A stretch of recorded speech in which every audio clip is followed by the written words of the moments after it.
Selamat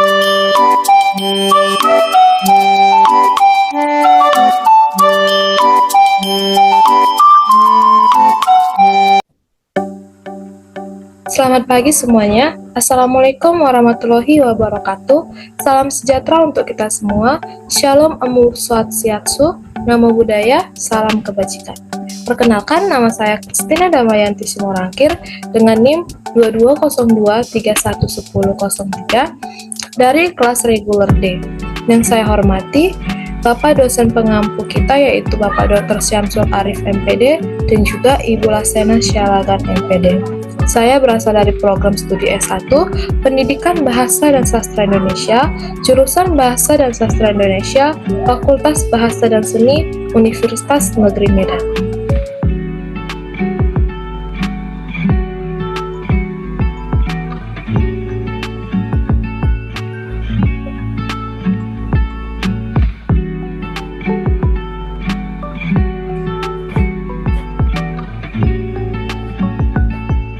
Nah, di sini saya akan mempresentasikan laporan penelitian tindakan kelas yang dimana laporan ini berjudul Peningkatan Kemampuan Menulis Karangan Deskripsi dengan Penggunaan Media Gambar yang ditulis oleh Syarif Hidayat.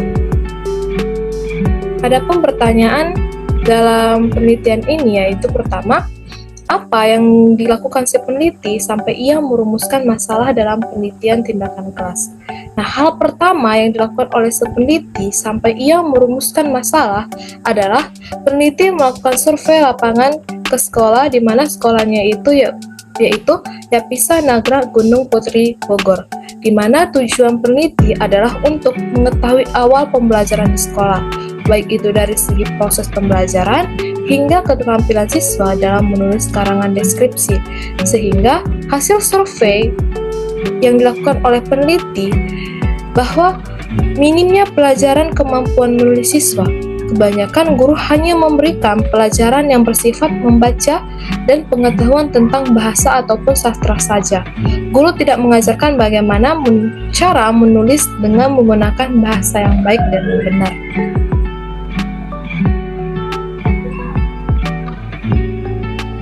Yang kedua, apakah peneliti cermat dalam memilih teori sebagai landasan melaksanakan penelitian? Nah, di sini menurut saya, pemilihan materinya peneliti sudah cermat dalam memilih teori karena peneliti menggunakan teori tentang hakikat menulis dan juga menjelaskan tentang karangan deskripsi. Tetapi di sini peneliti pada referensinya menggunakan referensi yang melebihi setahun terakhir, yaitu contohnya pada Brunner tahun 1966 dan juga pada bukunya Jamarah tahun 1996 yang dimana tertulis di halaman 136.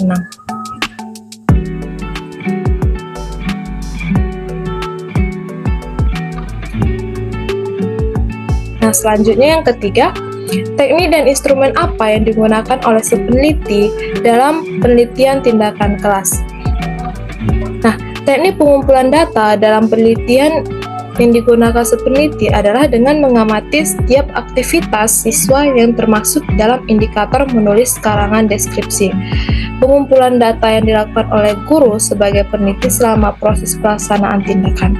Jadi, data dalam penelitian ini diperoleh berdasarkan hasil angket, pengamatan kegiatan siswa selama pembelajaran, catatan lapangan, dan tes hasil belajar menulis karangan deskripsi siswa setiap akhir siklus. Nah, di sini saya mencantumkan instrumen pengumpulan data penelitian tindakan kelas ini. Nah, ini dia ada instrumen pretest dan instrumen posttest. Di sini peneliti menggunakan dua instrumen yaitu pretest dan posttest. Selanjutnya instrumen jurnal siswa dan juga format observasi dalam pembelajaran di kelas. Nah, dan ini ada angket yang dibuat oleh si peneliti. Nah, selanjutnya yang pertanyaan keempat, proses pelaksanaan tindakan setiap siklus. Nah, kita telaah apakah ada perbedaan setiap siklus yang dilakukan oleh peneliti. Nah, dalam penelitian tindakan kelas ini, pada laporan ini si peneliti hanya menggunakan sampai satu siklus saja, tetapi peneliti dalam satu siklus itu menggunakan 2 pertemuan. Nah, dalam pertemuan pertama, kegiatan yang dilakukan oleh peneliti yaitu pertama, perencanaan pertemuannya guru membuat RPP, lalu catatan lapangan dan lembar soal pretest. Nah, materi yang diajarkan pada pertemuan pertama ini mengenai menulis karangan deskripsi. Nah, untuk menunjang pembelajaran juga guru menyiapkan lembar observasi dan jurnal siswa untuk setiap akhir pertemuan. Nah, setelah guru memberikan soal pretest kepada siswa, guru pun memperkenalkan pembelajaran media gambar sebagai teknik menulis karangan kepada siswa dengan harapan siswa mampu dan dapat menyukai pembelajaran keterampilan menulis sehingga dapat meningkatkan kemampuan pemahaman siswa. Nah, penelitian ini dilaksanakan di kelas 11 yang berjumlah 26 siswa yang terdiri dari 11 perempuan dan 16 laki-laki. Nah, setelah penyampaian materi yang disampaikan oleh guru, siswa mengerjakan latihan yang diberikan oleh guru atau si peneliti. Nah, setelah melakukan itu semua, berdasarkan penelitian yang dilakukan peneliti terhadap data yang sudah dikumpulkan oleh peneliti ketika sudah menyebarkan instrumen, terlihat bahwa hasil penilaian pretest, lembar observasi guru, hasil jurnal, dan catatan lapangan masih banyak yang perlu diperbaiki pada pertemuan pertama ini. Nah, persiapan guru pada pertemuan selanjutnya harus ditingkatkan lagi, karena hasil pretest yang dapat dilihat pada laporan ini memiliki nilai rata-rata 64,6. Nilai ini masih kurang mencukupi dari nilai KKM yang dianjurkan oleh sekolah, yaitu 65. Nah, dari 26 siswa itu terdapat nilai yang sangat rendah, yaitu 55, di mana pilihan kata atau diksinya kurang tepat sehingga mendapat penilaian terendah dari seluruh siswa. Nah, pada hasil lembar observasi guru terhadap keaktifan siswa masih terdapat kekurangan dengan poin rata-rata 3 atau kurang. Hal ini menyatakan keaktifan siswa masih kurang baik. Nah, selanjutnya kita akan melihat jurnal siswa, yang mana pernyataan siswa dalam pembelajaran ini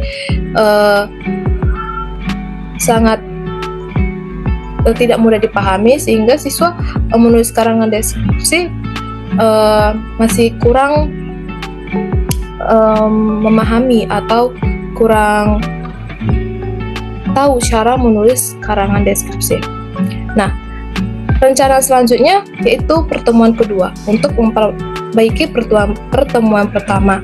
Nah, kembali lagi yang seperti saya jelaskan di awal, bahwa laporan penelitian ini dilakukan hanya satu siklus saja, di mana satu siklus itu terdapat dua kali pertemuan. Nah, pertemuan pertama memperbaiki pertemuan kedua ini untuk memperbaiki pertemuan pertama dengan menggunakan media gambar dalam proses menulis karangan deskripsi. Selain itu juga guru menyampaikan materi tentang media gambar. Nah, tahap perencanaan pada pertemuan kedua ini, guru mempersiapkan perencanaan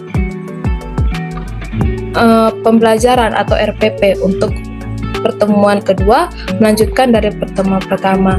Nah, di situ terdapat lembar observasi siswa, jurnal siswa, catatan lapangan, dan yang terakhir lembar soal post-test, di mana lembar ini menyatakan pada akhir siklus 1. Nah, yang tadi pada pertemuan pertama, guru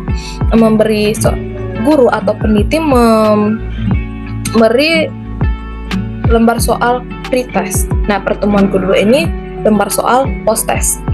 Nah, di sini nanti materi yang diajarkan mengenai media gambar, pengertian menulis, tujuan menulis, manfaat menulis, dan pengertian karangan deskripsi. Nah, untuk pertemuan kedua ini akan dilaksanakan proses pembelajaran menulis karangan deskripsi dengan menggunakan media gambar. Nah, soal yang pertama berbeda dengan pertemuan pertama yang seperti saya jelaskan tadi. Pertemuan pertama menggunakan soal pretest. Yang kedua ini menggunakan soal post-test. Nah, ketika siswa mencatat materi yang ada di papan tulis atau dijelaskan oleh guru akan sedikit bertanya tentang media gambar. Ada beberapa siswa yang dalam penelitian ini belum mengerti karena mereka terlihat gagal fokus karena asik bercerita dengan temannya. Nah, ketika guru memberikan soal post-test, mereka mencoba untuk mencari jawaban dan mencoba memahami dengan melihat media gambar. Nah, di sini kita ketahui berdasarkan hasil penilaian yang dilakukan peneliti terhadap data yang diperoleh pada pengamatan yang dilakukannya bahwa nilai post-test siswa lebih besar dari nilai KKM. Nah, di sini sudah menunjukkan peningkatan dari pertemuan pertama sebelumnya, di mana pertemuan pertama siswa hanya mendapat 64 di bawah KKM, sedangkan KKM itu 65. Nah, pada pertemuan kedua ini peningkatan siswa melalui media gambar untuk menulis karangan deskripsi semakin meningkat dengan nilai rata-rata yaitu 75, sedangkan KKM hanya 65. Berarti di sini siswa sudah mengalami peningkatan. Tetapi masih banyak yang siswa mendapatkan nilai rendah. Tetapi hanya 75 saja mereka mendapatkan nilai rata-rata, selebihnya rata-rata mendapatkan poin 80, 83, dan 85. Nah, pada siklus 1 ini, hasil rata-rata dari pretest dan post-test mengalami peningkatan dengan skor yang dari awal tadi yang saya bilang 64,6 menjadi post-test yaitu 75. Ini berarti hasilnya sudah mencapai KKM yaitu 65. Nah, berdasarkan hasil pengamatan, angket dan hasil tes, berarti di sini terlihat bahwa kemampuan menulis siswa dalam karangan teks deskripsi sudah meningkat. Nah, dengan adanya data-data yang mengarah pada meningkatnya kemampuan menulis siswa terhadap karangan deskripsi dalam belajar bahasa Indonesia, maka penelitian ini dapat dihentikan pada siklus 1 dan dianggap penerapan media gambar dapat mempermudah siswa dalam pembelajaran menulis. Nah, di sini hasil belajar siswa melalui tes akhir siklus 1 sudah menunjukkan hasil yang meningkat dengan rata-rata tes siswa mengalami peningkatan. Nah, perbedaan dari pertemuan 1 dan pertemuan 2 hanya pada konsentrasi siswa, di mana pada pertemuan pertama siswa tidak konsentrasi karena guru tidak menggunakan media apapun, hanya memberi penjelasan di papan tulis. Nah, seperti itu. Kita selanjutnya masuk ke pertanyaan yang selanjutnya. Nah, di sini pertanyaan selanjutnya, jelaskan teknik analisis data yang digunakan peneliti. Teknik analisis data yang digunakan oleh peneliti ada dua. Yang pertama, data kualitatif, di mana data kualitatif ini berupa hasil wawancara, lembar observasi, catatan lapangan, dan dokumentasi. Nah, yang kedua, data kuantitatif, di mana data kuantitatif ini berupa angket belajar dan lain-lain dari tugas siswa. Nah, sumber data yang didapat oleh peneliti yaitu dari siswa langsung dan atau guru atau juga peneliti. Baik, sekian yang bisa saya sampaikan dari laporan penelitian tindakan kelas ini. Terima kasih, semoga bermanfaat untuk kita semua. Sampai jumpa.